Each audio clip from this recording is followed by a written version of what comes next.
Eu acho que eu gosto muito. E é um perfil, sabe, Jota, do nosso programa. A Rubens também tem acompanhado isso aqui. A gente valorizar o que a gente tem de melhor. Eu acho que eu me sinto muito em falta quando às vezes eu não trago as pessoas da cidade. Eu gosto de trazer e valorizar os nossos bons profissionais. Eu acredito que a gente tem muita gente boa nessa cidade. A gente trouxe um morador de Teodoro Sampaio transplantado. Então, nossa região tem bons exemplos, tem excelentes quadros, pessoas que podem trazer aqui o que a gente tem, profissionais em todas as áreas. A gente não tem problema com profissionais em área nenhuma. Às vezes, médico, realmente a gente não tem tanto. Mas em outras áreas todas, engenheiros, arquitetos, médicos, enfermeiros. Então, que bom, na nossa região a gente tem bons exemplos. E a gente está aqui falando na tarde dessa sexta-feira, 18h30.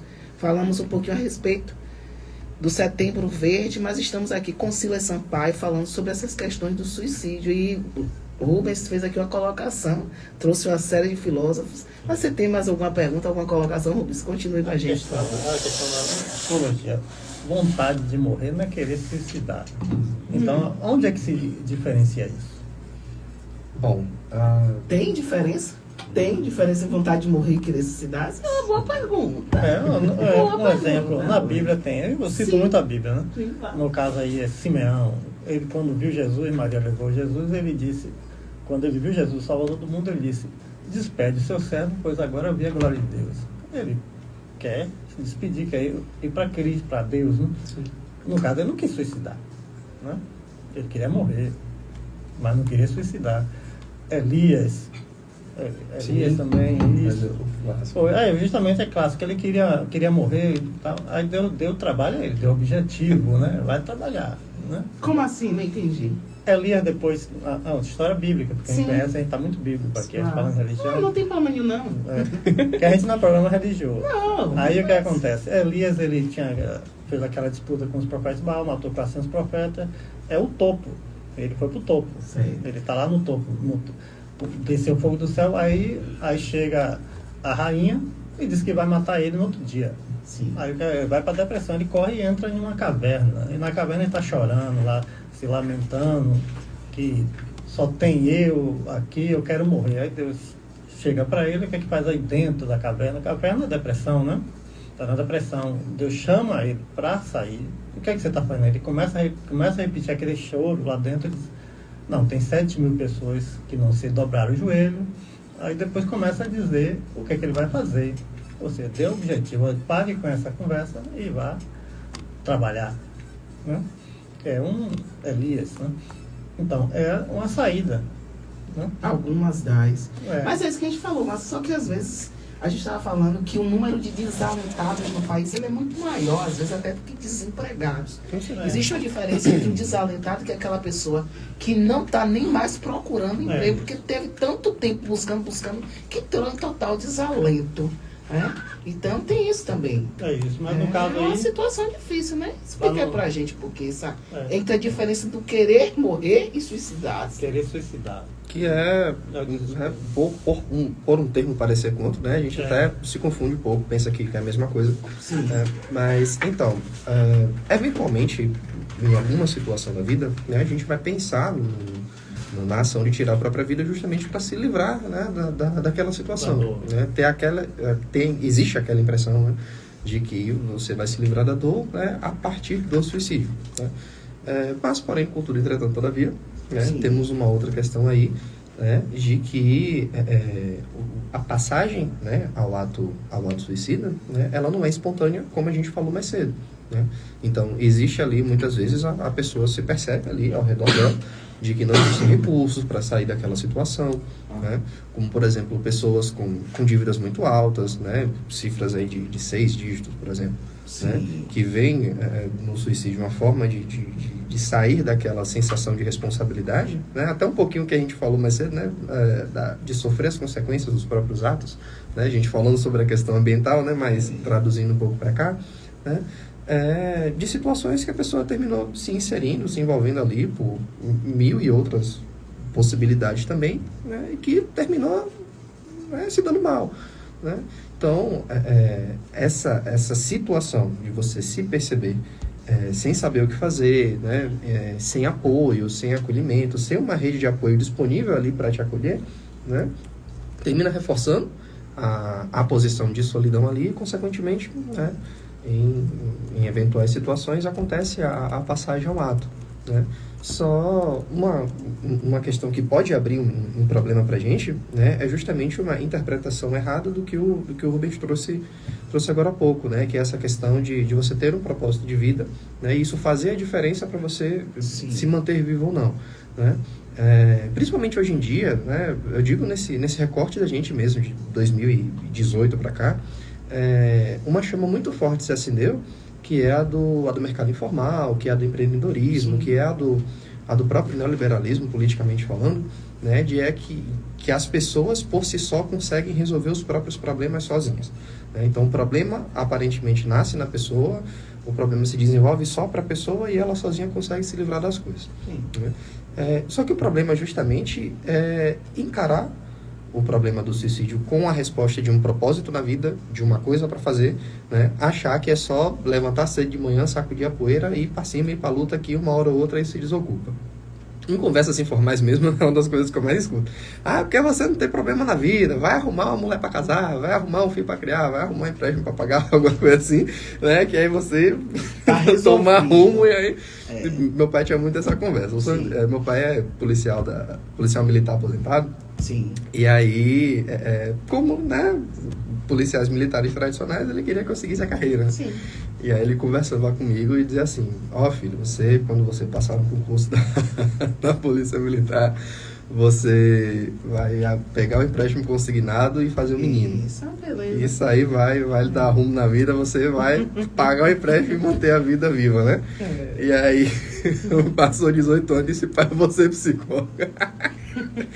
Deu uma dor de cabeça aí, né? Mas enfim, né? Já estamos no caminho. Só arrumei o consignado. Mas no frigir dos ovos, né, Júlio, vira um problema pra gente, justamente as pessoas acreditarem que uma solução individual pode resolver um problema multifatorial, multiestrutural, que é a questão do suicídio. Com certeza. Então tem diversos recortes que a gente precisa olhar com mais atenção, né? Questões referentes aí à escolaridade, questões de gênero, né? Questão de suicídios que não são notificados, que é um problema de saúde pública que a gente precisa conversar, a gente precisa pôr isso em pratos, né? Porque, gente, isso dos últimos dados que eu tive acesso, para cada suicídio que é notificado, que chega no hospital ali, olha, tal pessoa tentou se matar, existem pelo menos 5 suicídios que não foram notificados e cerca de 100 que foram, né, planejados e que não foram para as vias de fato. Às vezes ferimento por arma de fogo. Deixa eu falar aqui um relato muito, muito que é importante, a gente precisa perguntar aqui. Marlene da Ilha Curitiba, Marlene da Ilha Curitiba, estou no processo de cura. Estou me curando da alergia. Estou melhor, Rubens. Melhor, Rubens. Eu estou sentindo. Ele fez um ação, cara, assim, mais ou menos. Marlene da Ilha Curitiba está aqui dizendo: boa tarde, Julinho. Já tive depressão e graças a Deus, né? E graças a Deus me apeguei muito em minha mãe e meu filho. Então segui o tratamento, trabalhei. E hoje, apesar do desemprego, agradeço a Deus por ter vencido. Então, essa é a pergunta. Depressão tem cura? E ela falou assim, ela encontrou, eu acho, esse é um dos caminhos também, de você se apegar a algo. Ela falou uma palavra muito interessante. Eu me apeguei a meu filho, minha mãe. Um propósito. Né? Um propósito. Você ter meta. Eu quero muito falar em uma coisa que às vezes, quando eu digo às pessoas que... Eu posso falar uma coisa de mim que eu gosto em mim. Propósito, meta. Quando às vezes, ultimamente eu trabalho em um lugar que, para minha competência, o meu eu me diz que não, mas eu sou concursada, a questão, vou trabalhar onde eu quiser. Mas isso não me afeta, porque o meu eu faço mestrado, eu quero fazer doutorado, sabe? O meu eu está cheio. Eu consigo me preencher com as coisas que de fato me satisfazem. E isso eu acho que é uma construção nossa. Você buscar algo que te dê, que você se sinta valorizado, não pelo outro, mas por você mesmo. O meu eu está cheio de coisas que me fazem bem. Minha família mas o que é que me faz bem? Eu gosto de estudar. Tem gente que gosta de comer água, tem gente que gosta de fazer, de curtir, de trabalhar, de, sei lá, Juliene, o meu eu está cheio do que eu gosto de ler, de estudar, de aprender. E é isso que eu digo assim, você ter propósito, eu acho que essa é a palavra. E se as pessoas que nos ouvem e que tem esses momentos de dificuldade, encontre o que de fato te faz bem, mas que não seja atrelado, aí uma pergunta também, ao reconhecimento do outro. Sabe? Porque às vezes você espera muito do outro, do marido, do namorado, né? De alguém. Luísa Sonza, que menina bestalhada! Pelo amor de Deus! Você nem bem conhece o homem, tu já tá fazendo música pra homem, eu vou botar aqui Chico daqui a pouco. Nem bem você conhece, tu já tá amando, tu já tá apaixonada. Vai pra Ana Maria Braga, não é? Então me perdoe, Silas. Não é você esperar muito do outro. Não é? É isso, me perdoe. Eu não sei se eu tô certa, mas me ajude. Porque que a gente não tem mais Luísa Sonza por aí, né? Ô, gente, eu tô me acabando de rir aqui com a situação da... É verdade, a Luísa Sonza. Não com o sofrimento, que em algum ponto, né, existe ali, né? Mas todos os holofotes que foram dados a essa relação relâmpago aí, né? Porque a música era se quiserem, né? Ele não quis, é Chico, problema, se tu né? nem quiserem, né? né? Então a gente fica se enchendo muito da expectativa do outro. Não sei se eu tô certa, mas é algo que me faz bem. Eu acredito que nós mulheres a gente precisa encontrar foco, determinação. E aí, me ajude. Sim, uma das grandes questões que envolve o sofrimento contemporâneo, digamos assim, né? Tá muito atrelado às expectativas das outras pessoas, aos julgamentos que a gente faz das outras pessoas, coisas que a gente imagina que os outros estão pensando e a gente deixa de fazer porque acha que o outro vai pensar de um jeito. Isso causa muito sofrimento, né? Então, isso está na experiência clínica, está na literatura, né? Então, de uns tempos para cá, essa forma de sofrimento, né? Não que seja adotada conscientemente, né? Tipo, olha, eu vou sofrer dessa forma, né? Acontece muito, muito mesmo. Tanto que não coincidentemente, né, na década de 80 para cá, a gente teve o desenvolvimento de um meio de produção muito famoso nos Estados Unidos, que descambou no Brasil, né, no começo do século XX aí. Mas enfim, né, tentando não levar a discussão para esse caminho. Voltando para a pergunta, né, que a gente fez no WhatsApp, na verdade, a pergunta que foi gerada, né, pelo depoimento dela sobre a questão da cura da depressão, eu mudei de ideia. Se as pessoas sempre fizessem essa pergunta, tipo, sei lá, no passado, no retrasado, talvez, se me perguntasse se depressão tem cura, eu dizia não, mas tem tratamento. Sim. Né? Já hoje, eu reformularia a resposta para o que é a depressão. Sim. Né? Quando a gente pensa nessa questão se a depressão ela tem cura, se a depressão ela é irreversível, a gente está pensando a partir dos critérios médicos. E a vida não é só feita dos critérios médicos. Sim. Né? Para começo de conversa, como a gente falou sobre as ações etiológicas, né, de uma doença, de um comportamento, coisas do tipo, nada justifica um transtorno mental. Então, quando uma coisa está no campo do mental ali, os psiquiatras dizem que é um transtorno mental. Ok. Só que quando aparece uma causa biológica, deixa de ser transtorno mental e passa a virar transtorno neurológico. Porque como tem um agente causador, tem um tratamento específico e é assim que vai ser feito. Então, o transtorno mental, eu não gosto muito de falar assim, mas eu vou falar assim, é uma espécie de área segura, onde você está sob o controle da hegemonia médica, né, do poder médico que existe ali, capaz de dizer o que é certo ou não, o que é errado ou não, o que é sofrimento ou não, né? E enquanto isso não é pesquisado, enquanto isso não é resolvido, isso daí vai sendo tratado com outros medicamentos que não foram feitos para essas coisas. Sim. Né? Que é no caso do antidepressivo, que é no caso do estabilizante de humor. Peraí. Antidepressivo não foi criado para isso? Não. E foi para que criado, gente? Ele é consequência de medicamentos como anestésicos, como antialérgicos. Verdade. E aí, né, tanto que os primeiros efeitos de remédios psiquiátricos eram os benzodiazepínicos. Sim. Né? Que se você administrasse com uma dose muito grande, as pessoas morriam. Isso, né? verdade. E não é tão diferente hoje. Um dos ditados mais certos que a gente tem, né, que a diferença do remédio para o veneno é a dose. É a dose. Né? Rubens adora falar isso. Pois é. Né? E quando o assunto é saúde mental, é de todo mais certo que a gente tem. Tem uma questão que tem de ver, a questão é a diferença das coisas. A gente falou a diferença de querer morrer e querer suicidar, mas tem a diferença de tristeza, dificuldade que quem está passando, angústia e depressão, que hoje a moda ninguém mais é triste, é só depressivo. Todo mundo, todo depressivo, né? Antigamente, no tempo de infância, eu estou triste, estou na fossa. Quem se lembra dessa frase? Eu sou os antigos, né? Eu estou na fossa. Estou triste, né? Hoje não, estou depressivo. Né? Eu vou tomar o quê? O diazepam já é no meio da moda, né? E pior que tem alguns que conseguem esse tipo de medicamento, que é a mesma coisa de dopar, se dopar. Sim, é verdade. É a questão de diferenciar, que é importante. Né? Exato. Que, inclusive, no off aqui, antes da gente começar, a gente estava falando justamente sobre esses problemas, né? Que a classe médica, ela se defende tanto nesse sentido de ser tão bem articulado, que quando a tristeza ela é contínua, mas ela não é tão intensa, né? Ela se chama de distimia. Sim. Então, você não deixa de ter um transtorno, mas também não é uma depressão. É uma distimia, uma tristeza prolongada, uma apatia prolongada, coisa e tal, coisa. Entretanto, isso não é considerado os fatores externos e psicossociais ali. Né? Então, a pessoa manifesta clinicamente ali, estou triste, mas nem tanto, estou triste, mas por um tempo, né? Ah, não, tem um diagnóstico para isso, e aí fecha de distimia, e aí vira uma bola de neve. E a ansiedade? A gente vê... Perdão, eu tava desligado, né? O tempo todo não. Tá ligado? A gente observa, Silas, a palavra, não sei se mais palavra da moda.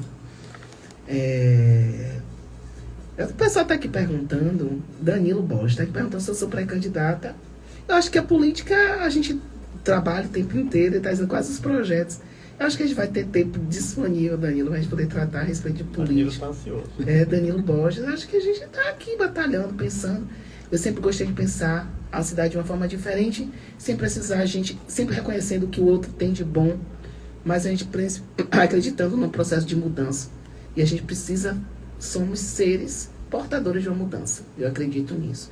Mas reconhecendo tudo que é feito, o que foi feito, a gente vive uma história. E a gente precisa construir algo novo em cima dessa história. Não existe zerar. E eu acho que um dos grandes problemas das gestões, de todos os lugares, é você tentar zerar o passado. E a gente não zera passado. A gente começa, a gente vai sempre reiniciar. E é nisso, a partir daí que a gente vai construindo um pensamento novo, Danilo. E a gente está hoje tratando a respeito de setembro, né? E a gente fala de uma palavra que me chama muita atenção. E é recorrente, está aí na mídia o tempo todo, a tal da ansiedade. O que é ansiedade? Por que as pessoas falam tanto da ansiedade? É a preguiça de esperar o dia de amanhã? O caso aí, tá ansioso. Eu tô ansioso. Danilo, você tá ansioso, A gente vai ansioso para 2024. 2024, ninguém sabe o dia de amanhã, menino. Tem uma Fala aí também. Shakespeare, o Mercador de Veneza, ele fala justamente isso. De onde vem a ansiedade? Por que eu estou sentindo isso? Não tem endereço? O que seria um fator externo, um fator interno? O que seria? Então, pensando de uma forma geral, isso enquanto profissional de psicologia mesmo, né? A resposta mais confiável que a gente tem, com fontes históricas e tudo, é que a ansiedade ela é fruto de um processo de evolução. Né? Nós tínhamos um outro modo de vida. Sim. Né? E a ansiedade ela servia e ainda serve, né, para nos alertar de situações que comprometem a nossa vida de alguma forma. Então, sempre que a gente sente algum tipo de medo, algum tipo de alerta, a gente se sente ansioso. Né?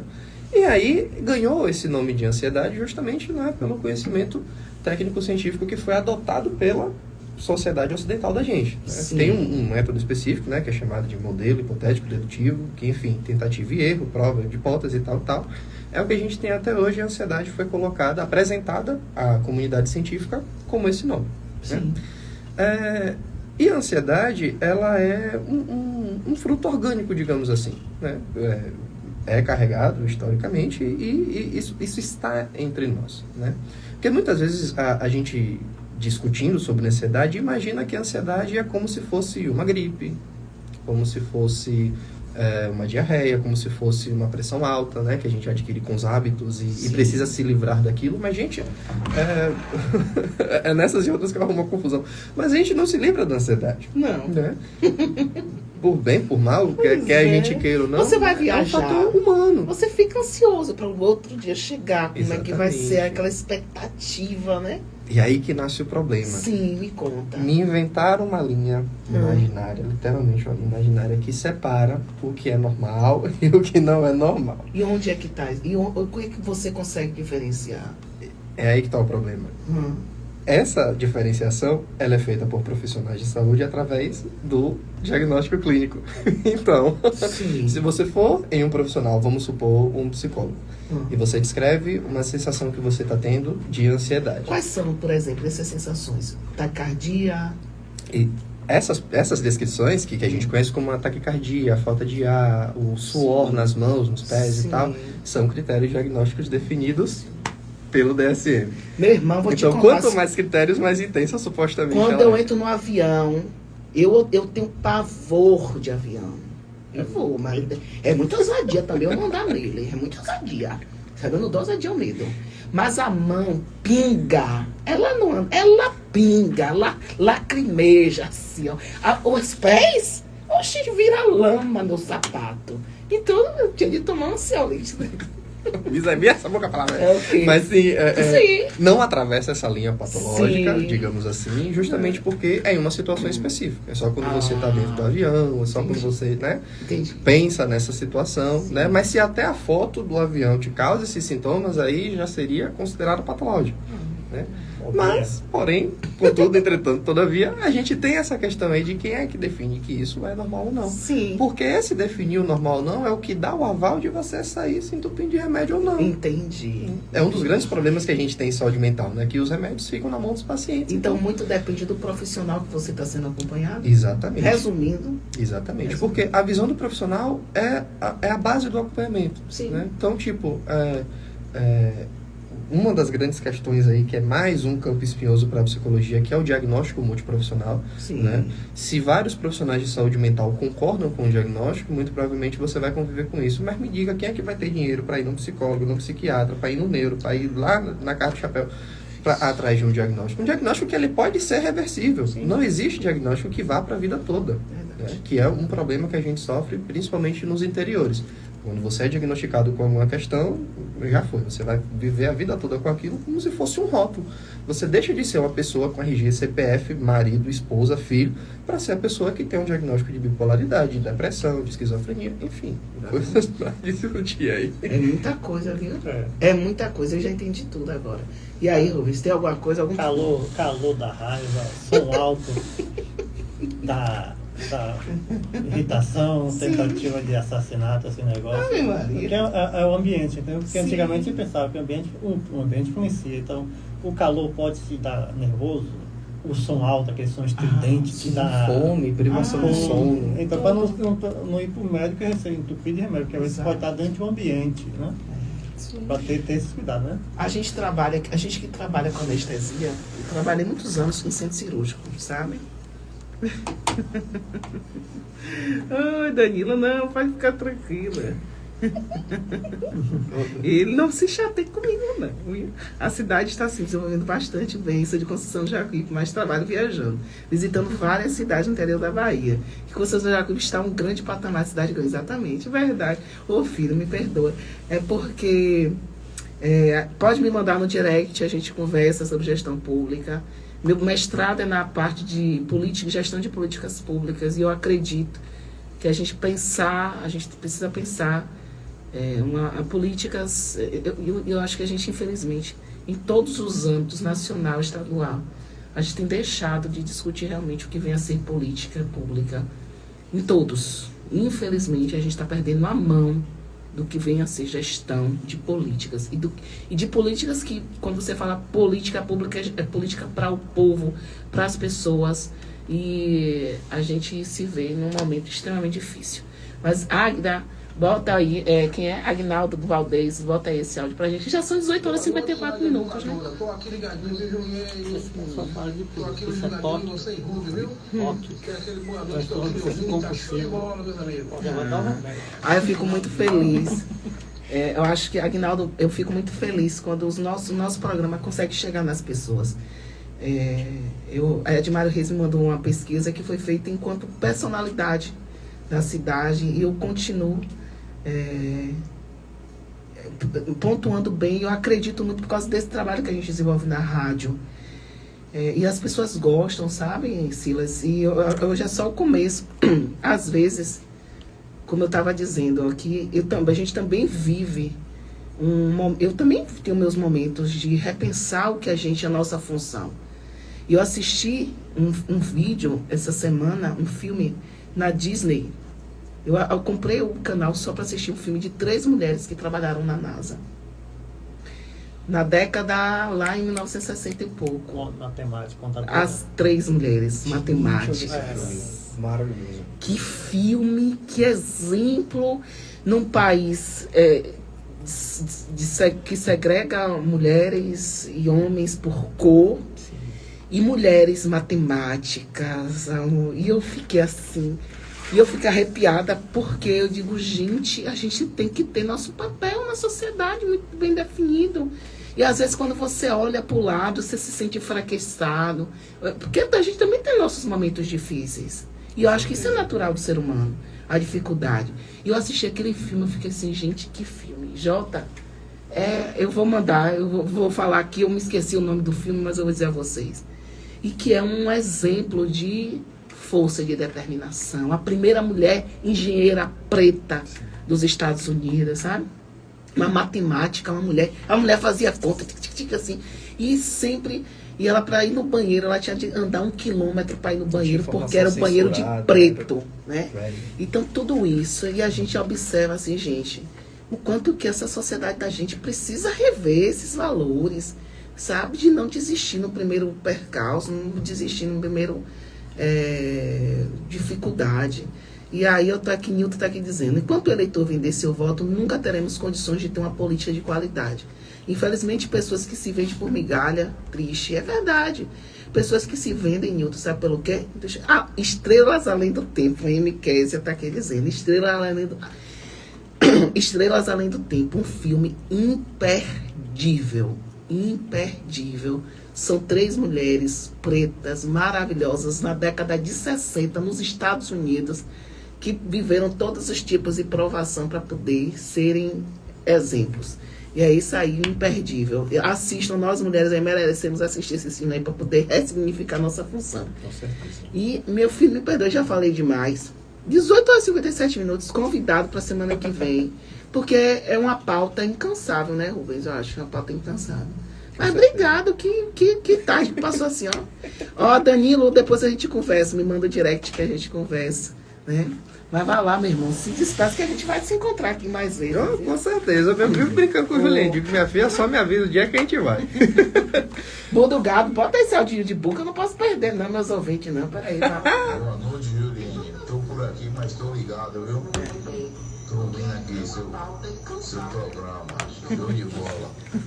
Dá um tchau, meu filho. É isso aí, Juliane, muito obrigado mais uma vez. É sempre um prazer falar sobre psicologia, falar sobre saúde mental, né? Muito bom estar aqui com você mais uma vez. E só aproveitando esse parêntese levantado, né? Que suicídio, saúde mental são questões de políticas públicas também, né? E de estruturar, de capilarizar, de fazer isso chegar dentro dos pequenos bairros, longe dos grandes centros, né? E eu não tô falando aqui de botar o pessoal e botar para jogar balão amarelo pro outro, não. O povo faz isso, pega um psicólogo, joga um balão amarelo pro outro e diz que tá fazendo saúde mental. Não é isso não, viu, gente? O nome disso é dinâmica de grupo, não é política pública, não.